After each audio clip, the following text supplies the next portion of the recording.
What up, LA Live Gang? This is your boy AC, and I'm back with another live stream edition of LA Sports Live. As you guys come to the video, do me a favor, go ahead and hit that like button.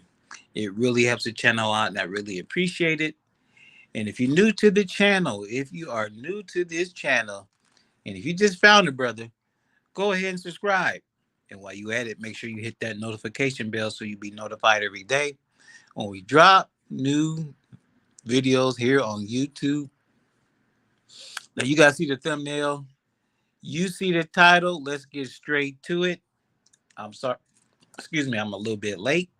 Anticipated being available an hour ago, but I got a last minute call, so your boy had to jump on his horse and make some moves. But I'm available now, so we'll go ahead and knock out this live stream. Like I said, you guys see the thumbnail. You see the title. The old LA Lakers. They're late and sleep at the wheel again as far as this coaching search is concerned. I repeat, excuse me, the LA Lakers, they're late and asleep at the wheel, in my opinion, when it comes to this coaching search. Now, a week ago yesterday, you guys know I came in their live stream because we started getting all these notifications and all these stories concerning the Sacramento Queens. Sacramento Queens were, of course, they fired their coach. They're one of just a few NBA teams who actually don't have a head coach right now. So that new owner up there, well, he's not new, but for artistic purposes, he's new.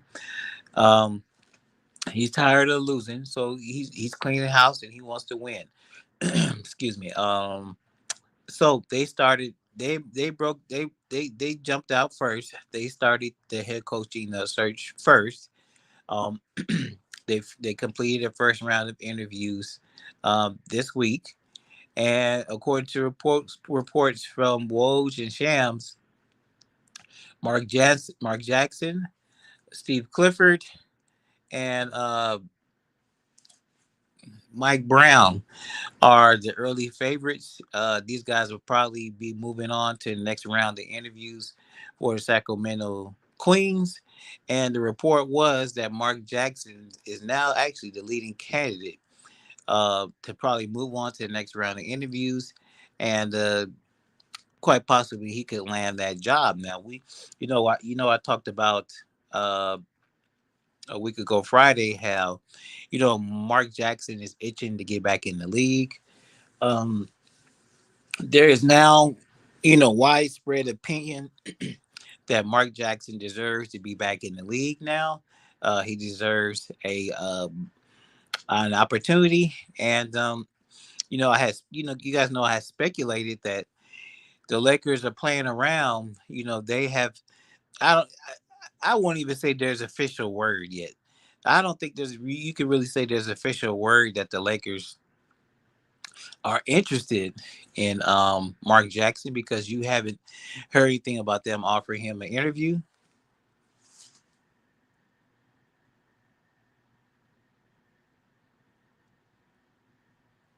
Salute to chat. What's up? What's up, Elder? You might be right on that situation, Elder. You most definitely might be right. And like I was saying, there's no official word that Mark Jackson that is really there's no official word that the Lakers are really interested in Mark Jackson. They haven't invited him for an interview. Um, we all know how the Lakers work. He's an outsider.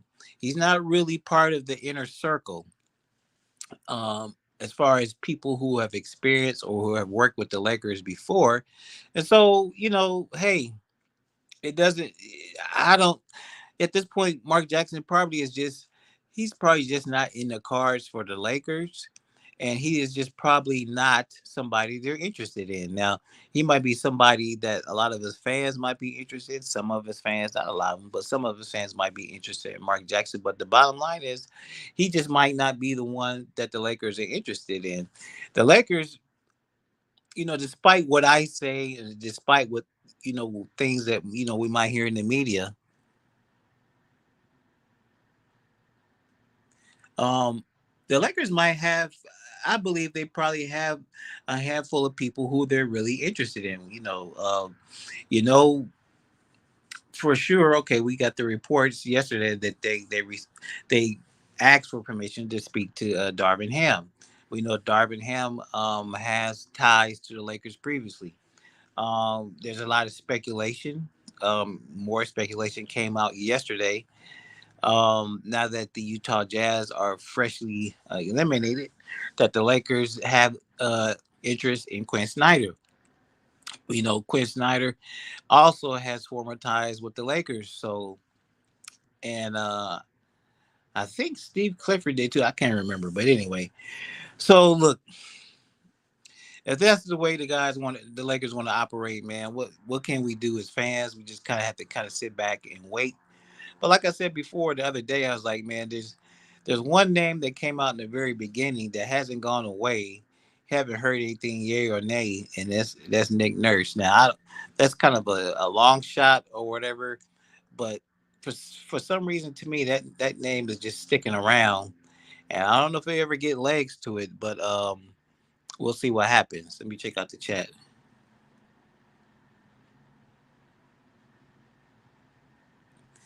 You know what? I think um, I would tend to agree with you, Elder. Now, I was on the Mark Jackson train, but there's a lot of things about Mark Jackson. I don't know if it'll fit. I don't know if it'll fit well with our stars. I'm not saying he doesn't know the game because he definitely knows the game, but he's been gone for a while. So, and then you got this situation where I'm not for sure, but as far as I know, the Frank Vogel's assistant coaches are still employed by the Lakers.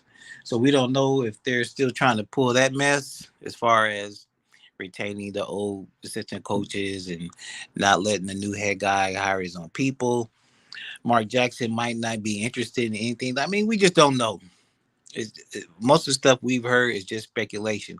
The only thing I can say for sure about the Lakers head coaching search is they have asked for permission to talk to Darvin Ham. All these other things are just kind of like speculation and stuff blown in the wind. Because even the last interview that I saw, I think Mark Jackson was on with Rich Eisen or something, and the Lakers job was brought up to him, and he was just basically like, yeah, they have an opening, but my phone hasn't rang. So basically, he's saying, haven't heard anything from the Lakers, and like I said last week, I kind of get the feel that Mark wants back in the league, and if a job is offered to him, he's more inclined to just take it.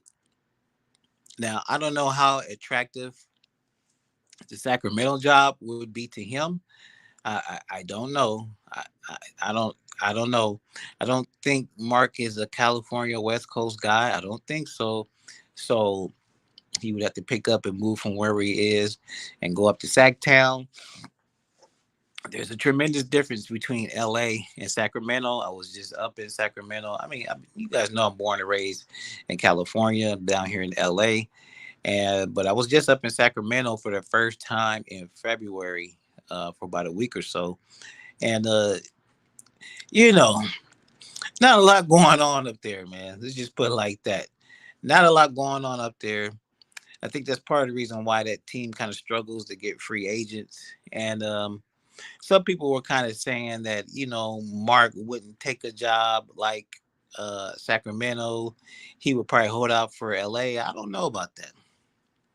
I don't know about that. I mean, I think he's pretty he's pretty he's pretty well entrenched with the announcing. He's got a good rapport with the guys, and he's good.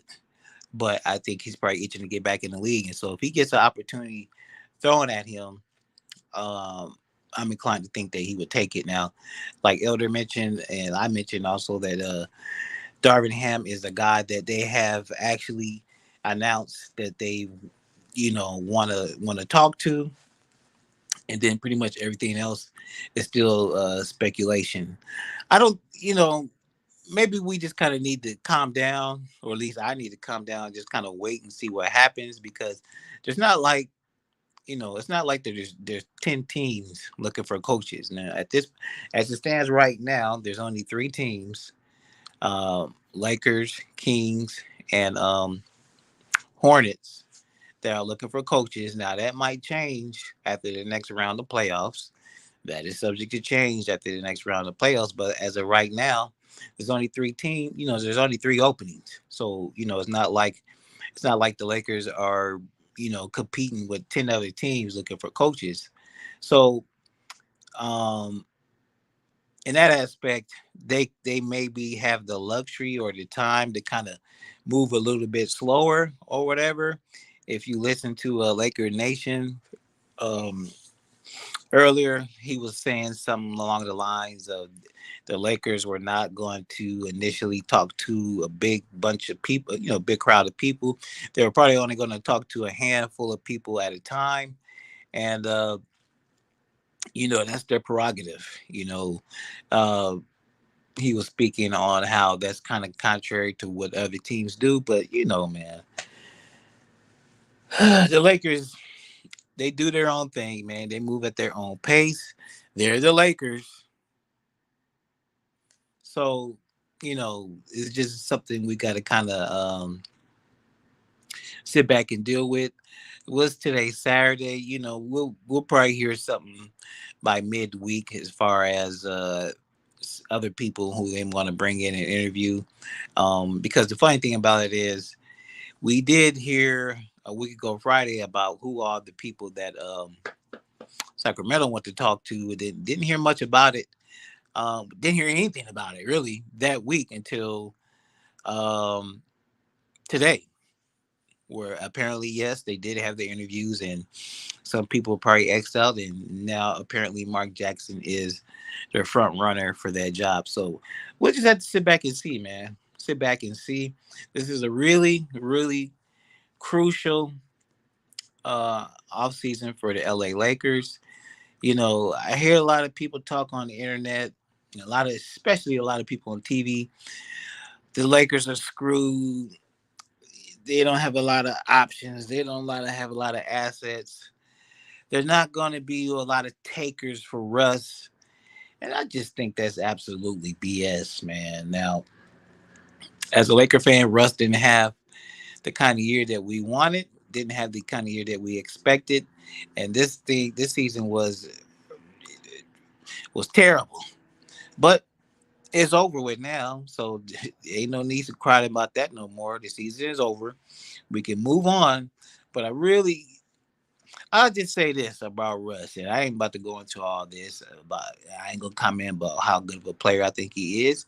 I think he still is definitely a talent, and he'll bring value to a lot of teams because despite whatever happened this season with the Lakers, in my opinion, it just wasn't a good fit. But if you go by Russ's past, you know what I'm saying? He can say that he's done things in this league with teams as far as leading them to the playoffs. Now, how much success they have, I don't know. I mean, it may have been limited, but Russ is a player that can say on his resume that he has led a team to the playoffs. And with him being a featured player, or at least being a featured ball handler, that's something that on his resume that's documented, and there's a lot of other players that can't say that in this league. And despite him not having the best season this year with the Lakers, I kind of think in the right situation, bro, I think he could probably still do it. That's just my opinion. This ain't no Russell Westbrook love fest, but I'm just saying, man. It's probably possible. So I say all that to say all these people talking about there's no trades for Russ. Nobody wants him. He has no value. It's a bunch of bull crap, man. It's a bunch of bull crap. And we're talking about a former MVP, and the guy is a year removed from leading the team to the playoffs um, in Washington. And I'm gonna tell you this, and then I'm gonna get out of here because it's time for me to go. The thing of it is, you can never underestimate the value of an expiring contract. I repeat, you cannot underestimate the value of an expiring contract. And I've seen it time and time again I've seen it with the Lakers, and I've seen it with other teams where it doesn't, and it doesn't really matter the dollar value. In this case, it's a big dollar value. It's $47 million in the case of Russ. But I've seen it with players that contracts range from $8 to $20 million, and even with Russ and Wall and CP3, and all those guys were traded making max money. But I've seen um, I've seen teams get decent assets when they were trading away an expiring deal. And Russ is an expiring deal, going to be $47 million next year. And to some teams, that's going to be very appealing. You know, it could be very appealing for a number of reasons. It could be appealing because they think Russ is actually a player that could lead them, that could help them to the playoffs, i.e., maybe the Hornets. It could be valuable team. It could be valuable to a team, and I'm not saying specifically the Queens, but for example, to a team like the Sacramento Queens, it could be valuable to them for star power. Like they don't have any star players. They don't have any big name players in Sacramento. But they might think it's like, hey man, we might get some extra fans in the seats. We might sell an extra couple tickets. We might get on national TV um, a few more times. So why not take a chance on a guy like Russ? And it might be valuable to a team like, let's see, I don't know.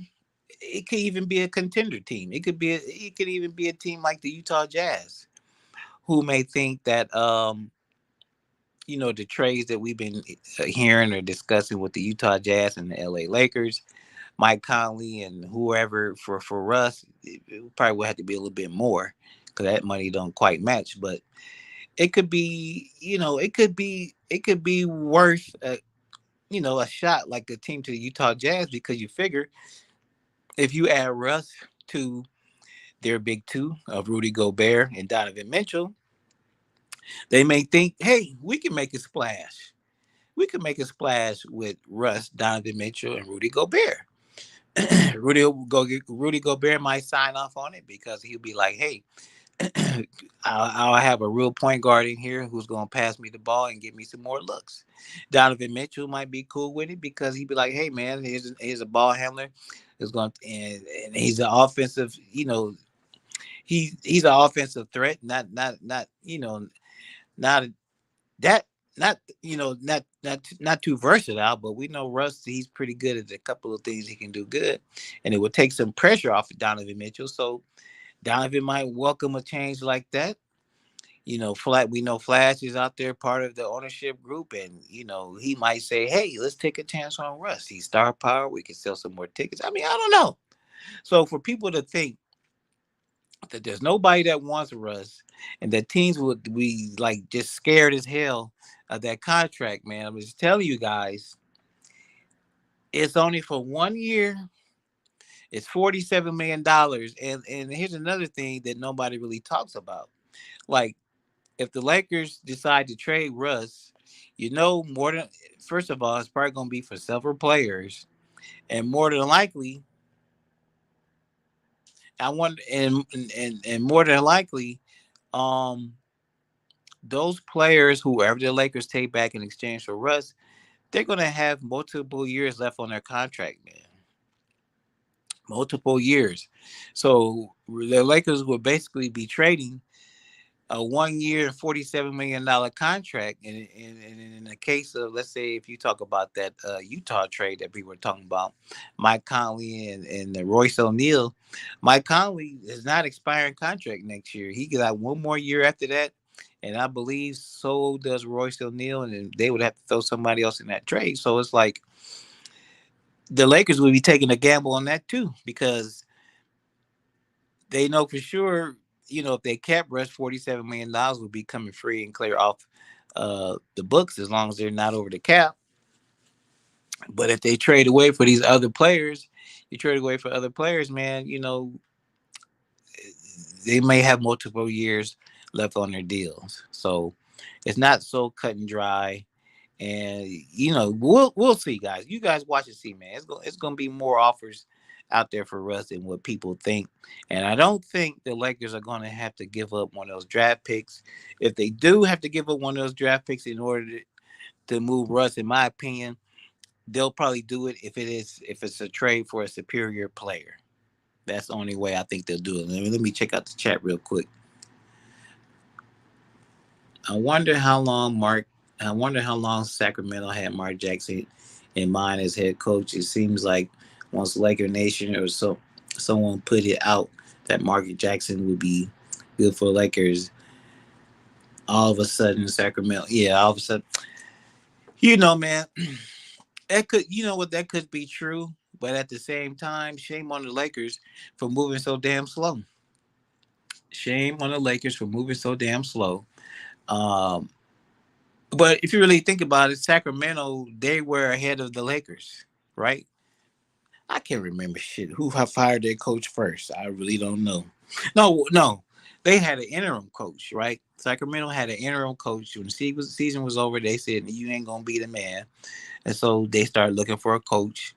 And the Lakers fired their coach the day after the season was over.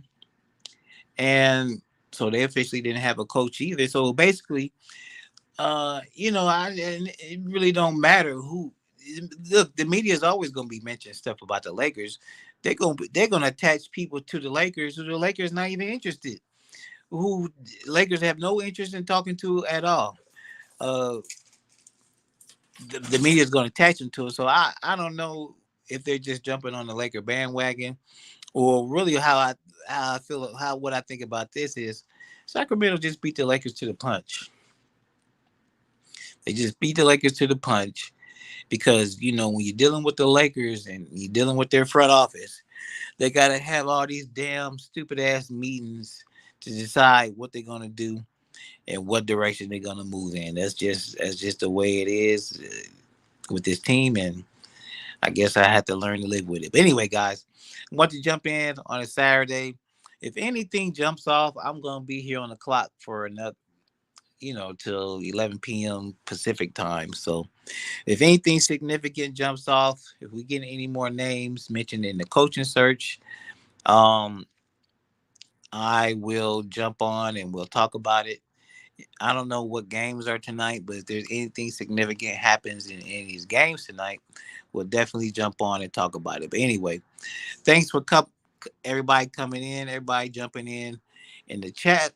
Salute to Elder. Elder came through. Salute to Laker fan for life. Salute to Stephen Scott. Thanks, guys, for coming through. I appreciate it, man. Your boy be hit and miss, but I appreciate it, man. I don't do live streams and all that stuff a lot, man, but when I do, you guys get the notification and you take time out of your schedule to jump on, bro. And I'm telling you guys, I really appreciate it. I really do. But anyway, I got to get out of here. This is your boy, AC, LA Sports Live. I will wrap with y'all later.